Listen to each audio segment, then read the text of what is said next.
New tonight, severe weather is impacting millions of Americans across the country as we speak. The major snowstorm that brought whiteout conditions to the mountains of California is now heading east, while parts of the East Coast are seeing their first big snowstorm of the season.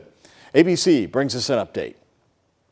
The powerful storm that pummeled the mountains of California with more than 5 feet of snow now making its way across the country. From coast to coast, millions of Americans now under winter weather alerts. In the northern plains, blizzard warnings posted. The National Weather Service warning travel may become impossible due to heavy snow and strong winds. Those dangerous conditions seen in northern Utah, where slick roads caused this charter bus traveling from Boise to Salt Lake City to spin out. More than 20 people rushed to the hospital. Meantime, parts of the Northeast seeing their first big snow of the season, that causing travel chaos. At Logan International Airport, long lines after dozens of flights were canceled. Passengers left sleeping on cots or curled up on the ground. Airlines saying delays from de-icing planes added to the problems. Sitting on the runway for about 3 hours while the queue in front of us cleared. Back west in California, the Lake Tahoe area now digging out after being pounded over the weekend with blinding snow and hurricane-level winds.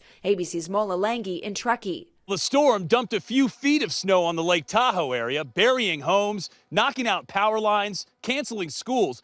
Residents will likely be digging out for days.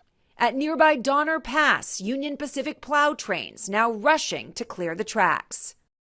And cleanup is still underway here in California, but as the severe weather moves east this week, parts of the north could see sub-zero temperatures, and in parts of the south, there's a threat of tornadoes. Liz Kreutz, ABC News, Los Angeles.